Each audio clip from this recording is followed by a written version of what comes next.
Hey, well, at least the enemy is actually skirmishing, so that's kind of cool. And it so happens to be that all we need to do is chase down these mercenary Syrian archers. Ah, no. Now they've bailed. Well, at least it's nice to know that they put up the ambush gameplay. They made it so that it's easier to have these ambush battles. I mean, I've always found these ambush battles kind of cool, but like nobody really used them inside the previous Total War games, simply because it was really rather difficult to get them to work against the AI too. Ready for further So we're orders. going to kill that army. We're going to hopefully stomp them out again. Actually, it looks like this time will be a real battle, so I don't really know what's the the game determines what's an ambush and what's not. You have further I mean, I orders. know that it used to be that you had to be in a particular stance to do it, but nowadays I don't really know.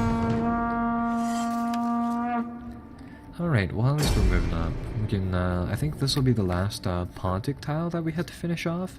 And then after this one, all of the rest of the tiles will just be, will just be those Bithynians, and we can just kind of mow them down with our navy. So, let us begin deployment. Let's see, their entire army will be facing us from there. I'll get the Ballistae to assemble behind the melee line of Praetorian infantry. We'll get the Cav to assemble on the flanks, just like that. And we'll get these guys to march forward. Make ready, men. Our eastern foes are not distant. Cavalry. Quickly now. Let's see, enemy reinforcements are approaching, but from where? Alright, what have they brought today? Some Pontic swordsmen, some more of these hillmen, a lot of the eastern spearmen from a lot, looks of it. And yeah, their army is also pretty big. The thing that I'm worried about is where their reinforcements will come from. Looks like they're over here, and they're bringing the same group of troops. What exactly are these guys? The white tonics? Oh, they're bronze pikemen, I see. Okay, well in that case, what we'll do here Ready and waiting. is that the catapults will have to do the majority of the heavy work, so we'll get them to shoot explosive rounds, seeing as how their lines aren't too particularly engaged. There we go. That's actually a nice bombardment. You got some really great shots on this Levy pikeman group, actually. Alright, so what should the Praetorian Guard do?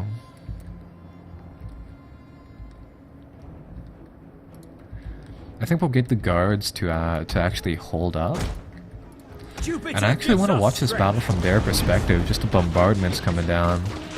I mean, now that the javelins have been kind of nerfed, I'm going to guess that our guys are going to be able to survive the bombardment a lot better. So with that kind of said, with artillery, we should be able to just kind of hold up now. I'll send in this group, that's sort of like an action group to go up and do their thing. Oh, you know what'd be cool? If we get the ballista to shoot around this one column that we sent in.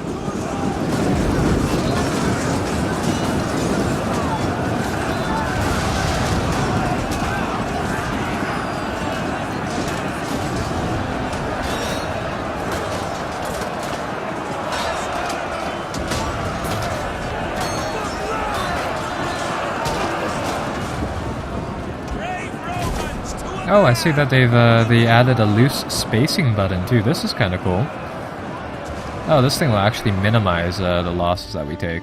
All right, well now we have to get we have to save those Praetorian Guardsmen. So we'll send in the troops and we'll try to bleed out the rest of their army. So let's see.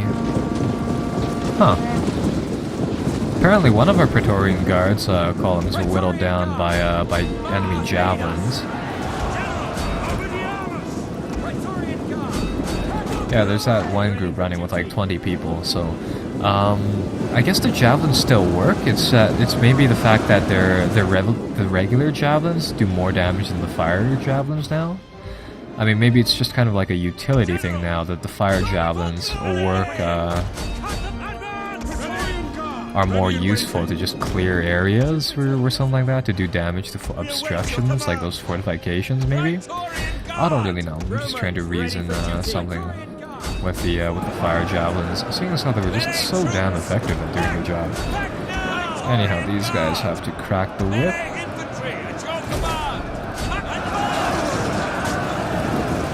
Push forward here. I'm going to try to sandwich this group off with our cavalry here for a final little charge. Melee horsemen! Quickly now! Brave Romans! Your honor! Melee infantry ready! Break the line! We await your command! Praetorian cavalry! Riders, at the double! Those are some fast horses going on, or yeah, those are some fast skirmish horses. I hope this still works, where you can just drive your cavalry straight through the middle of lines, and they'll just trample everything along their path. Yeah, it still kind of works. Alright, so there we go. We've driven through that line. Those guys are breaking. The pikemen still appear to be fairly strong combatants, though.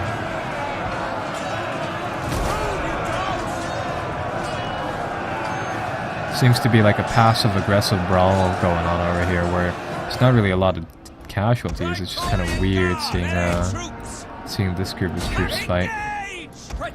Yeah, look at this. The troops are just standing inside this little ball, and people are just magically dying.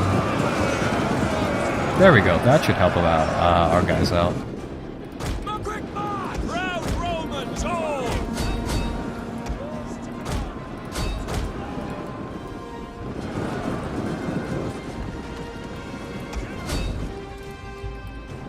Sons of Mars!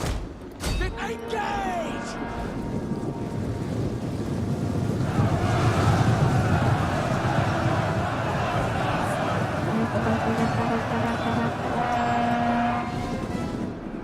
Swift riders at your command. How are we doing here now? Okay, now we're starting to clean up this group of troops. There we go. Yeah, those hoplites were kind of weird. But that's another battle won, so I mean that's still pretty good.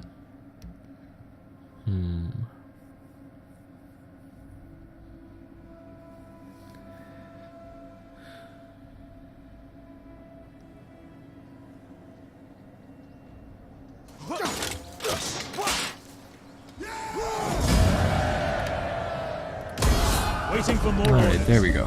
Forgive me, but I cannot. Now we can just auto-resolve this battle, and that should be it for here. Yeah, there we go. Commander? So that'll take the settlement, we can rebuild upon it, and well, that will... yeah, that'll pretty much, yeah. That actually finish up, that essentially finishes up Asia from the looks of it. So now where else do we have enemies? So it looks like Pergamon has this area, this region covered. Yeah, Pontus is removed from the map from the looks of it. And it looks like all we really have to do is break up the Parthians, and it looks like that would be good. Oh, I think the Parthians are actually having a civil war right now. So, I mean, that is rather interesting. I see that the Parthia has, like, this other faction, which is essentially the logo backwards. And it looks like they have, yeah, the similar name, so maybe Parthia is actually inside a civil war. I know how we can check, though, so I think I'll actually get one of our agents to make their way into Parthia, and we can figure that out really, really easily. So yeah, you will do anything for Rome, so go march over there and figure out whether or not they're having a civil war. In the meantime, back at Rome, yeah, we're going to have to raise another army, so we'll make this another Praetorian Guard Corps, and I think we'll just build it with cavalry and infantry this time. So moving forwards from there, what else is there? They appear to be attacking our ports, and I guess we'll end off today with the map situation being like this. The Pontus are effectively destroyed, the Bithynians are contained for now. All we really need to have to do is make peace with Pergamon, and then we should be able to press into Mesopotamia and then into Parthia, which I presume to own all of the provinces over here. So with that said, I mean, I'll see you guys later on, and next time when we come back, we should be able to press into what is essentially like the Middle Eastern area. Bye-bye until then.